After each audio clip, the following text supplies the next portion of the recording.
Now, I'm using this for illustration, but this is what my wife, the last year of her life or so, was drinking every single day. And this is a case of beer, 24 12-ounce cans. And it has nothing to do with this particular brand, but she was actually drinking what was called Coors Light because it was cheap and it had a lower calorie content. But I added it up, and I never really thought about this till recently. A 12-ounce can, and she was drinking 24 to 30 of them. Coors Light has 104 calories, so even if you're drinking on the low end one case a day, that's 24, let's call it 25 and a half, 2,500, almost 2,600 calories a day just from beer. The volume of that is in the neighborhood of about 3 gallons of beer on a day, each single day. An unbelievable amount of volume and alcohol. Now, the important thing is, and the reason why I bring this up is because if you multiply that times 30 days, it's between 750 and 800 cans of beer a day. And some days she drank 30, so it could be closer to the 800 number, which is an insane amount of alcohol to consume. And it's very unfortunate because you almost think, how did she get all this beer? And I remember looking back, it's just astonishing because I wasn't home all the time.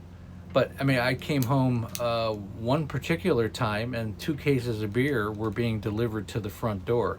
And that's really when I knew the gig was kind of up, because there wasn't anything else you can do as a family member, as a spouse. And I've told stories about this. But there's only so much you can do, and when somebody gets to this point, you have to realize that the end of the road's knocking on your door. And really, I bring this subject up because this is what a late-stage alcoholic looks like. This is a level 4 alcoholic when everything is centered around the alcohol, consuming it, getting it, recovering from it. And that was really the last year, year and a half, maybe 2 years of her life, stage 4 alcoholic. This is the road that anyone that is consuming alcohol on a regular basis, this is the end of the road. And in this particular case, when the 2 cases were delivered, this was December of 2019, and this is only about 6 weeks before, maybe 2 months before she passed away, before Christmas. It was early December. And I remember taking those 2 cases of beer because I was just getting home from work. Amanda could tell I was beyond angry, and I took both the cases of beer and I smashed them on the kitchen floor. And it was the most irate I'd ever gotten. And I actually called her parents up and I talked to her mother and I said, look, I can't do this anymore. Can she come live with you guys for a while? And she said, no, we can't have Amanda. No, we can't do that. And I really can't blame them because, I mean, her mother was 80, her father was 83 at this point, and they didn't really need an out-of-control stage 4 alcoholic in their life either. But I'm just saying, I just want you to know that I can no longer do this anymore, and I have to make some kind of commitment to myself. Our son was away in college, and there just wasn't any more. I didn't have any more reason to be putting myself through this, and Amanda needed some extreme help at this point. So that's what happens with a stage 4 alcoholic. It gets to the point where family has no options. The person is physically destroying themselves to the point where they're no longer a functioning human being, and they haven't been a functioning human being in years. And again, this natural progression that we're talking about, these 4 stages, and this is stage 4, is important to really talk about, to bring it out of the closet, because it starts off innocently enough. When I first met Amanda, I mean, she was drinking a couple glasses of wine after work. That became bottles, it became bigger bottles, and eventually anything she could get her hands on. This is the road that any alcoholic's going to go down. It's progressive. Your body needs more and more alcohol. The tolerance levels goes up. On that note, if you're drinking that much caloric intake with just alcohol, you're not eating food, so you have no nutrition in your life. And this is the foundation of what's called Wernicke-Korsakoff, or wet brain. Okay, you have a B1 deficiency, your diet is atrocious. I mean, at most she was eating, she'd order frozen dinners that had almost no nutritional value, high fat content, high sodium content, and no nutritional value.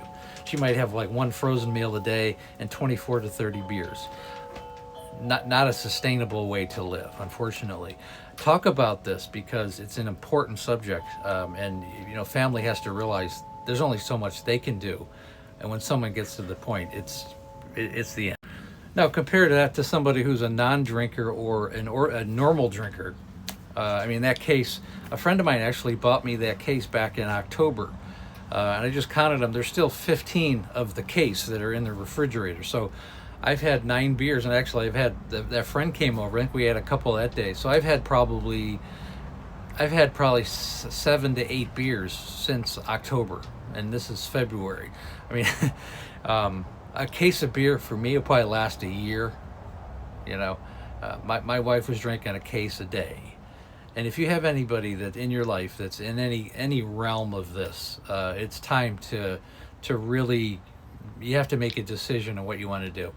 In Amanda's case, we put her in a rehabilitation facility, her 7th one, the following month after Christmas, and the rest is history. She fell down a flight of stairs and ended up going to UCLA, and she was in an intensive care unit for 28 days and succumbed to the disease. This is the route that every alcoholic's going to go down if it's not nipped in the bud. And again, this is an important story that needs to be told for families and the alcoholic, as it's a family disease. And again, the memoir is called Amanda, A Cautionary Tale of Alcoholism. Again, it's on Amazon. It's also in the link tree. You can get it right on this page in the U.S. I have the coaching program. Again, link is in the link tree. Set up a breakthrough call. It takes about 45 minutes. We do a deep dive into what's going on with you and your family. The call is free. The course is definitely not. I'm looking for people who want to change their life and the life of their family. And again, thanks so much for listening.